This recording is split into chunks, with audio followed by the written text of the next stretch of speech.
को बारेमा जानकार हुनुहुन्न भने भ्याक्सिन छुने तपाईलाई अधिकार छैन। राम्ररी बुझिहाल्नुस्, यो थाहा छ होला जहाँसम्म लाग्छ। यो 1 2 3 4 अवस्था हो। 1 2 3 4। एक अवस्थामा यो भित्रको चार पाटे जुन छ टल्किने सेतो हुन्छ।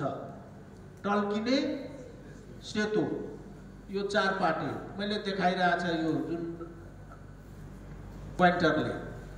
अर्को यो चार पाटे छ, भ्याक्सिन एक्सपायर छैन भने प्रयोग गर्न, चार पाटेको टल्किने सेतो छ, भ्याक्सिन एक्सपायर छैन भने प्रयोग गर्न मिल्छ। दोस्रो अवस्थामा यो चार पाटे यो गोलाकार भित्रको त्यो सेतो भाग नीलो होइन, कालो पनि होइन, हल्का धमिलो, हल्का धमिलो, नीलो नभन्नुस्, हल्का धमिलो जस्तो सेतो, हल्का धमिलो जस्तो सेतो नै हुन्छ, नीलो हुँदैन। यो प्रयोग गर्न मिल्छ। हेर्नु न, यहाँ टल सेतो छ, यहाँ के छ त धमिलो जस्तो छ, प्रयोग गर्न मिल्छ।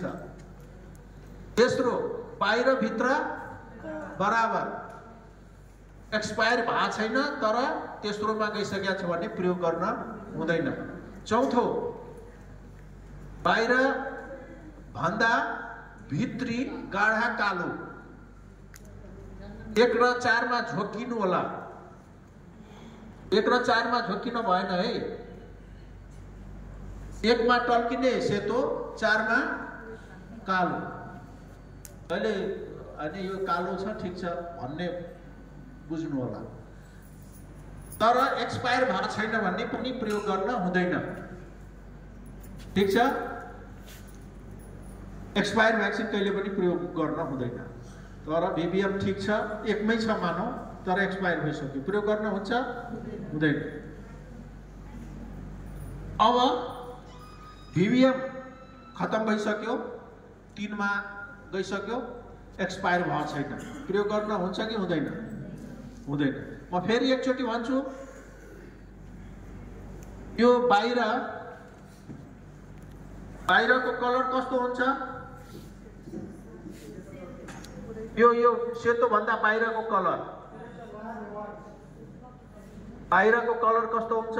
सरी, सेतो भन्दा बाहिरको कलर यो जुन नीलो हुन्छ, आकाशे नीलो हुन्छ, त्यो चेन्ज हुँदैन।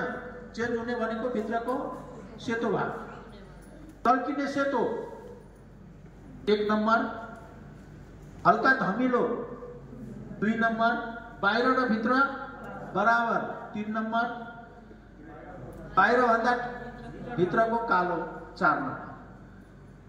तर एउटा ख्याल गर्नुपर्ने कुरा के हो भने अब कहिले